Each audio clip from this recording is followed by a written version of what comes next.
A Montanha Mágica, estamos no capítulo intitulado Satana.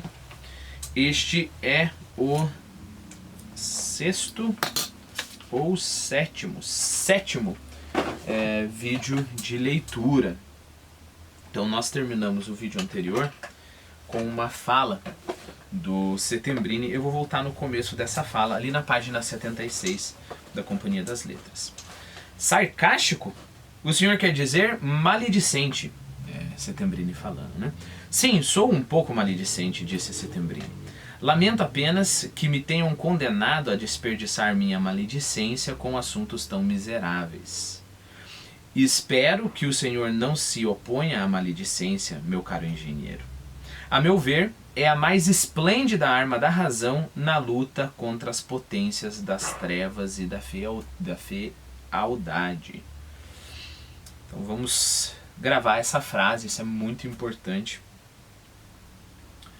A maledicência é a mais esplêndida arma da razão na luta contra as potências das trevas e das fealdades. Aqui eu quero abrir um parênteses para dizer o seguinte. Eu sempre falo, desde o começo do curso estou falando, que o segredo para ler literatura é ler literatura como uma realidade, né? Eu acredito que era Aristóteles que dizia, eu acho, que literatura fala daquilo que poderia ter acontecido, né? De uma possível realidade. Então eu sempre bato nessa tecla, né? Vamos ler literatura como uma realidade, né? Mas isso pode parecer muito abstrato assim, né? Porque eu acho que é realidade. Do que você está falando? Eu acho que aqui eu tenho um exemplo bom para te dar. Quando eu falo sobre pensar que a maledicência é uma esplêndida arma da razão contra as potências das trevas, você teria dois modos de tentar lembrar dessa frase ou deste pensamento, deste ponto de vista, né? O primeiro modo seria circunscrever essa ideia ao livro. Então, basicamente, o meu esforço é lembrar que Settembrini pensa que a maledicência é uma arma da razão contra a fealdade.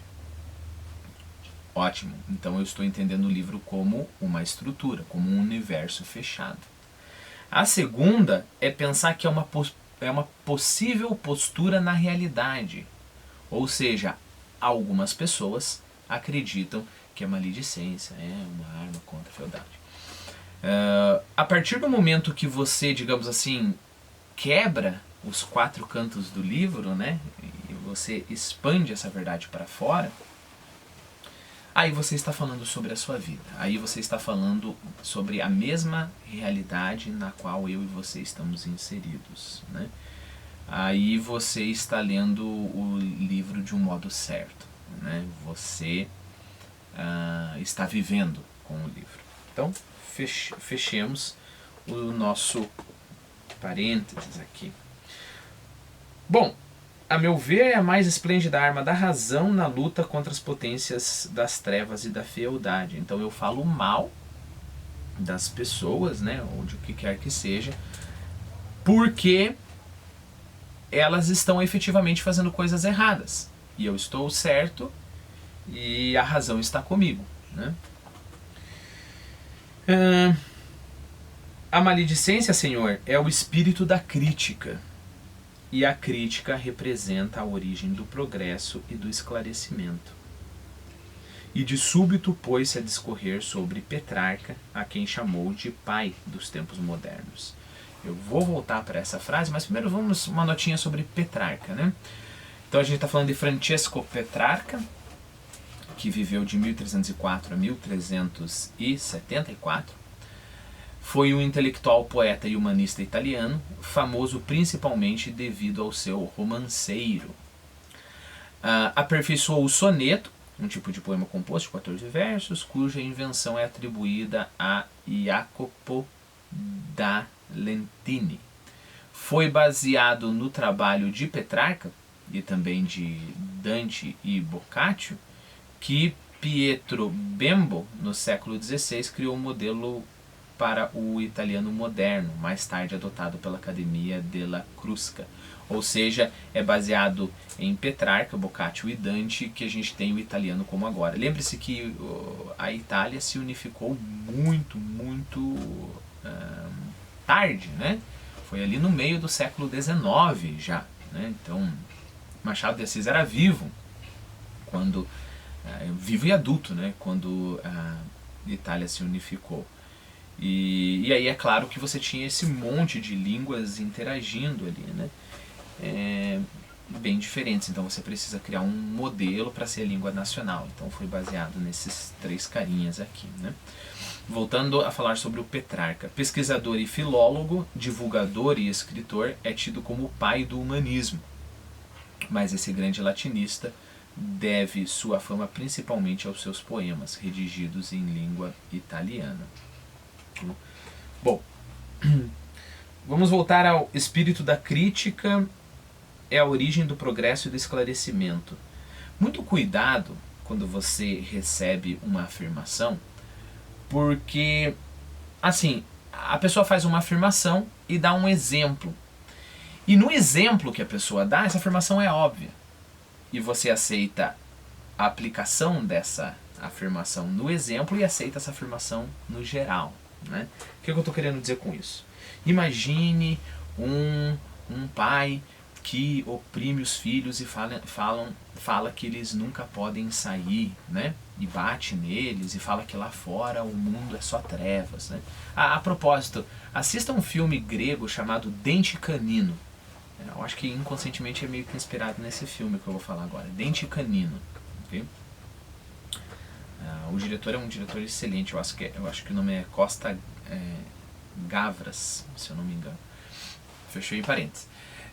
E aí esse pai cria as maiores, né, piores histórias para enganar e manter os filhos sob o seu jugo, né? E aí um deles tem o espírito da crítica, né? E ele quer o esclarecimento. É claro que nesse exemplo não tem o que discutir, pelo amor de Deus. É claro que é crítica, etc, né? O problema é que daí você pensa, então a crítica é uma coisa boa.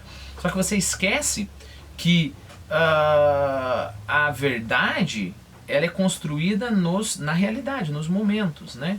Então vamos imaginar um outro caso que eu sempre cuidei da minha família, sempre cuidei dos meus filhos. Acontece isso em casa, né? E aí a minha filha falou, filha, vai lavar a louça, né? E ela fala, mas por quê? Ora, eu já expliquei para ela algumas vezes.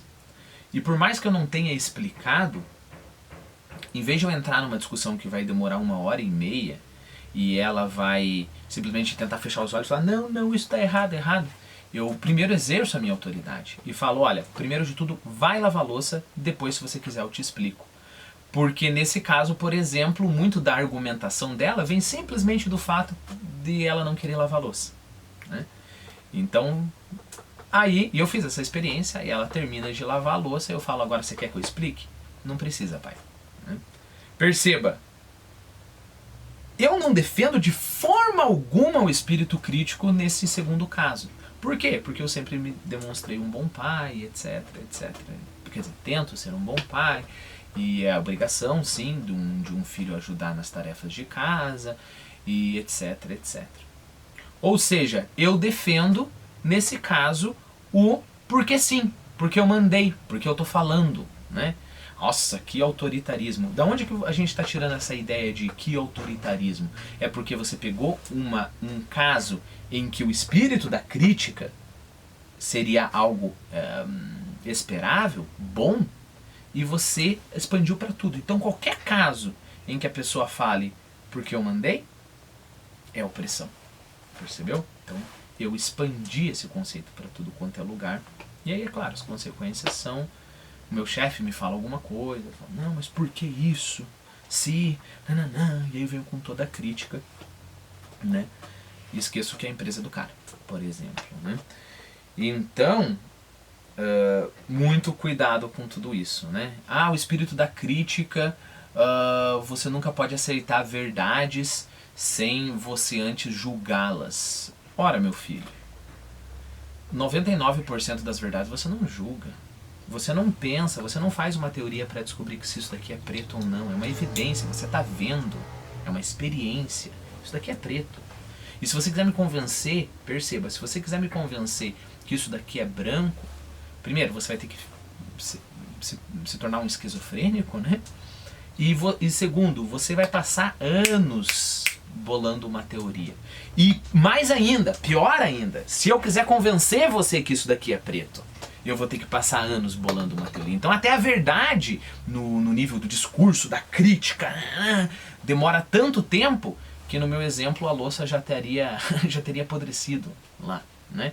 E a minha filha já teria crescido sem bases morais nenhuma, né? Então perceba, espírito da crítica, vírgula, porque se a gente pega um exemplo simples, ótimo, espírito da crítica, mas pega os exemplos complexos. Pega, eu estou andando na rua e aí uma pessoa fala, olha, não atravessa agora que tem muito carro passando. Não, eu não acredito nisso, porque eu penso com a minha própria cabeça, né? E vou lá atravessar a rua, amor, né? Então, muito cuidado, esse é o tipo de armadilha discursiva. Na realidade isso não acontece. Quando a gente está vivendo, a gente mais ou menos sabe, né? A gente olha uma coisa e fala, não, isso é o certo a fazer. Você mais ou menos sabe, né? E esse mais ou menos eu tô sendo modesto, né? Grande maioria das vezes você sabe. Só que no discurso você pode fazer um monte de falcatrua. E é exatamente isso, é exatamente aí que o Machado de Assis trabalha, né? É como que eu olhando uma verdade, a verdade eu tenho que confessar, né? E essa verdade sendo difícil para mim, e essa verdade, essa certeza é muda. Ela simplesmente está lá, Thiago, você tem que confessar, eu não vou argumentar com você.